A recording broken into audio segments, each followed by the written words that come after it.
Welcome back to another No Offsides Weekly Update. I'm here to update you on roller events that happened over the weekend. But in this case, we're talking what's going on right now this weekend and next weekend. Now, today I'm going to talk about PIHA finals and we're going to talk about NCRHA pool drawings. Let's roll into it. So, happening right now, as I'm recording this, you have on YouTube, Roller Planet channel, you have PIHA finals going on. And so make sure you head on over there. Coverage all weekend. Today, which is Friday, tomorrow, Saturday, and Sunday, you have PIHA minor, semi-pro, and pro. Pro games are on tonight, somewhere around like 9:30 p.m. Eastern time. So make sure to check them out. They're double headers. And then I lost my train of thought, but let's keep going. So I'm not here to talk about, all the game schedule and break down every game schedule. You can go ahead and look at that. There are way too many teams to do that for minor and semi-pro and PIHA. But we can talk about the best of 7 games between the Lobeta Chaos and the Suffolk Sting. Now, this week we just interviewed one of the goalies to the Naples Lobeta Chaos, so make sure you check that out as well. So, in our matchup between the Suffolk Sting and the Naples Lobeta Chaos, they've only met twice during the regular season, and we've already talked about this too on previous episodes. In those meetings, the Sting have come out on top twice. So, the Sting have won 6-5. And the Sting have also won 8-7. All right. You're talking close games. We're talking what's going to be a banger of a series. I've given my prediction on the last episode. I don't think it's going to change, but I think it's going to go to 6 games. But let's break down stats. I'm a stats guy. Love them. But looking at the regular season between the Chaos and the Sting, I am not 100% sure if the bottom of each division really comes to play in stats. I mean, for goals and assists and everything, maybe. But, maybe it does inflate power play and penalty kill just a little bit. But these two teams are pretty dominant. Okay. So for the Chaos, we're looking at 6 goals for every game in the regular season. We're looking at a goal differential of a plus 68. And we look at the special teams. The Chaos have a 43% power play percentage and an 88% PK, which is pretty damn good. Looking at the Suffolk Sting, they're averaging 5.2 goals per game. So we're, 0.9 below the Chaos. You're looking at a plus 47 goal differential, power play percentage at 30, and a penalty kill percentage at 78. So really, if we just take stats alone, stats say Chaos are going to win. The reason why I'm saying you can't take stats is because, as much as I just said, the bottom of the division, I still think the East is stronger than the West. There are solid players in each, but I think that the East has more depth.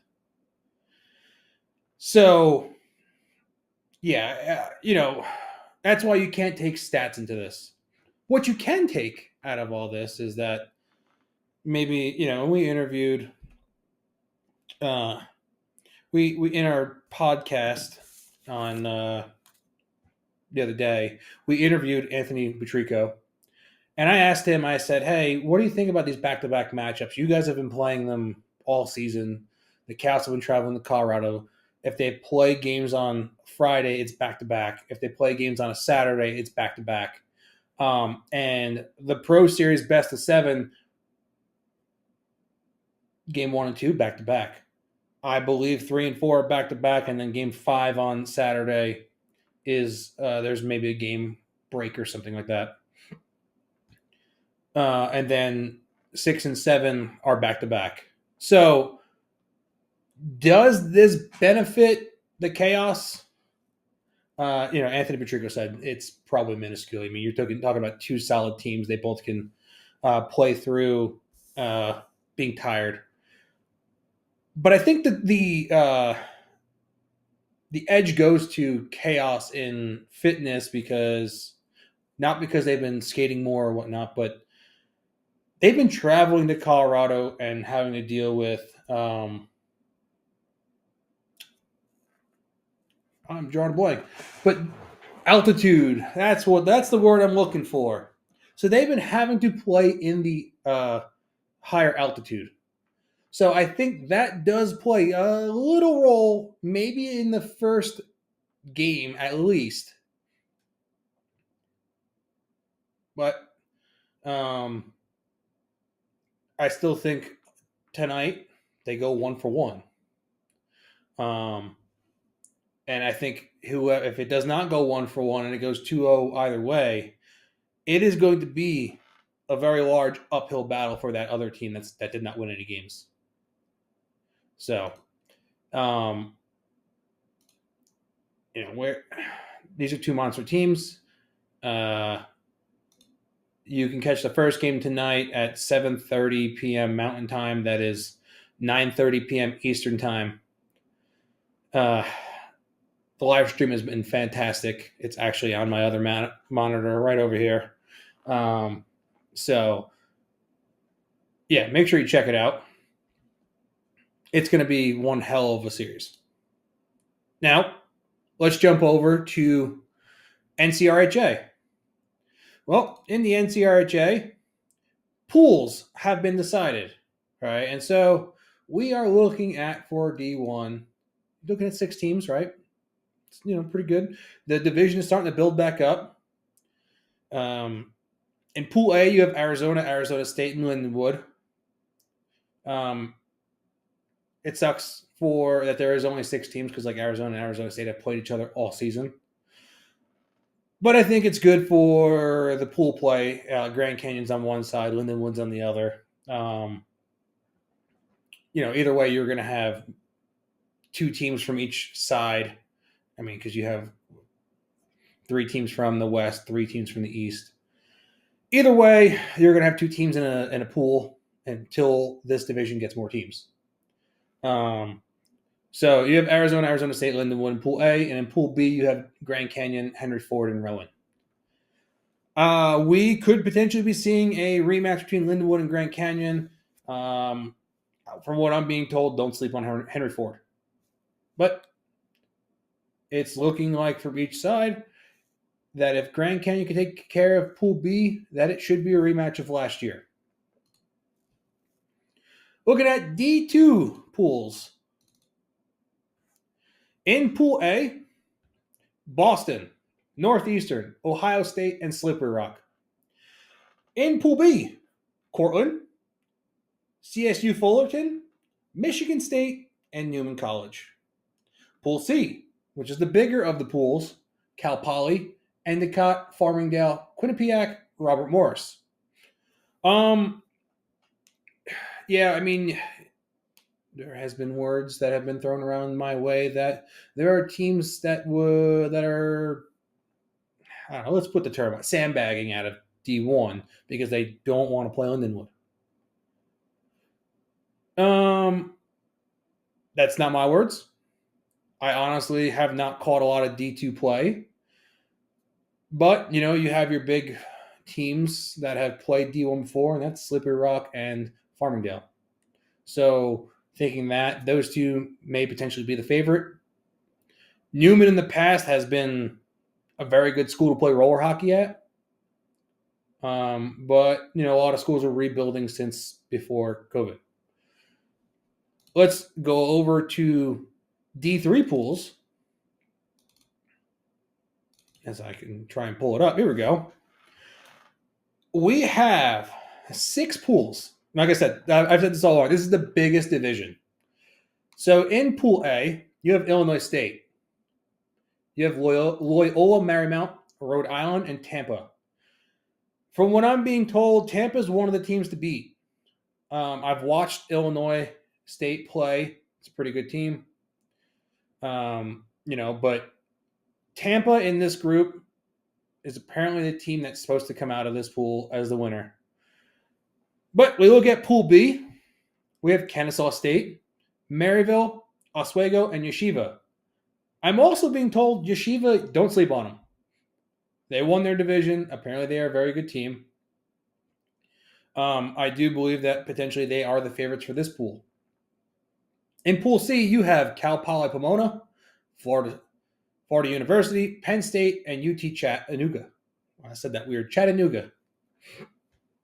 So, knowing having watched UT Chattanooga, knowing some of the players in their team, some young talent, I don't know enough about Penn State, Cal Poly, but I want to say that UT Chat is probably the favorite out of this pool.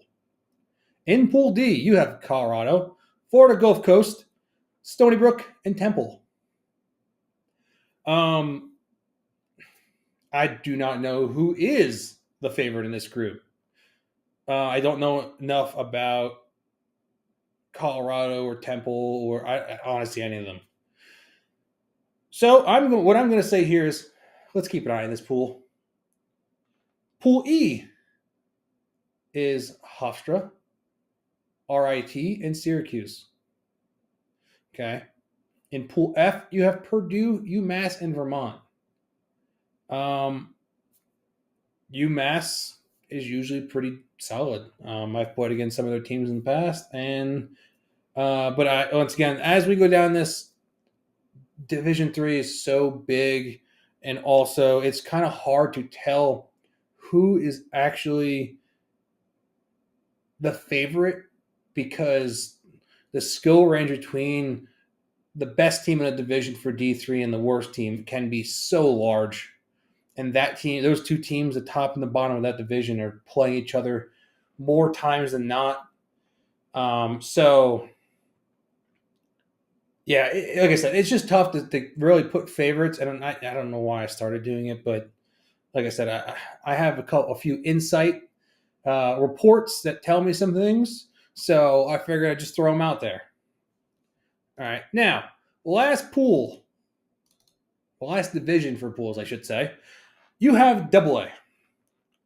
In Pool A, Arizona State, Boston, Lindenwood, Ohio State. Pool B, Arizona, Grand Canyon University, Michigan State, and Slippery Rock. I think this division is going to be pretty solid. We're talking teams that should be D2, if not borderline D1. Like I said, this division is going to be wild. Arizona State and Arizona and GCU both have solid clubs. We know Lindenwood, they have 2 or 3 solid teams usually. So, it's going to be very interesting on who comes out. Does the Lindenwood squad once again conquer this division, or is Slippery Rock going to come through and win? Is Ohio State going to pull off an upset? Is Michigan State going to pull off an upset? I don't know, but it's intriguing to watch and to look forward to. So all I'm going to say is we have, April. I think it's the first week of April. It might be April 1st or April 2nd. Let me see if I can find it. But we're talking. I have the wrong thing. I believe it's April 2nd through April 10th, maybe. But I'm sure when I edit this, you'll know. Now, I appreciate everyone who watches or listens to the weekly update. Make sure you like the video. Subscribe to No Offsides. Be sure to listen or watch when we release our new episodes of No Offside Podcast. I'm Dan Dean. I appreciate y'all. Peace out.